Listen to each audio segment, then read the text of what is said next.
Hello and good morning. So I've done it, you guys. I did the online portion to start my CPR instructor's certificate license. I'm not sure what they call it, but that is what my desire has been for a long time. Obviously, you have to get your CPR license before you start nursing school. So I went to one of the classes and then I saw how it was run and structured and everything. I was like, I think I could do this too. Where I'm at right now, because I work in corporate, I don't do patient care. I don't have to be CPR certified. So I got the basic BLS certificate. I went online and then I signed up for a blended instructor course. Part of that was about 2 hours of the online portion, and now we're just doing the hands-on learning. So I'm nervous.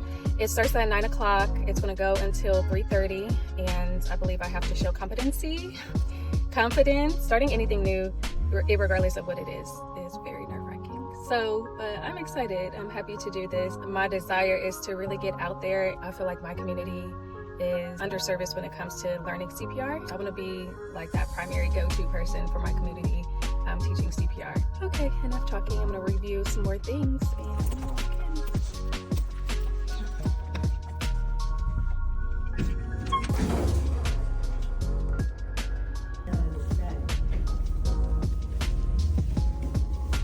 The day is going better than expected. The only thing I wish is that I did this sooner. Like, it's something that I've been wanting to do, and I feel proud of myself for actually getting out there and doing it, but it's definitely something that could have been done earlier. And I think fear or the unknown has really stopped me.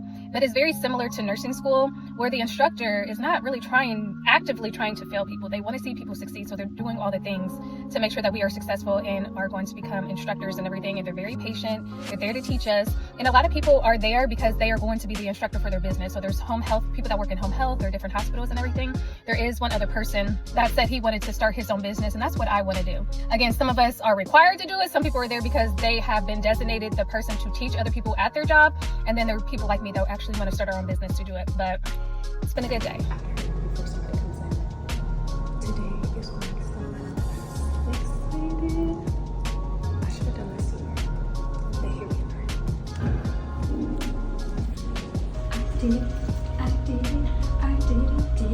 Who did it? She did it. She did it. She did it. I am certified to teach first aid, CPR, and AED. I did it. I'm so proud of myself for jumping out there and just following something that I've been wanting to do. And now it's time to set up the LLC and get it going. So I am back home. I just hopped out the shower. I honestly just want to fall asleep. But I'm about to hop on the Secretary of State website just so I can file everything that I need to file. I need to get my EIN number. I have a list of things to do for my business. This goes to show is just bank on yourself, honestly.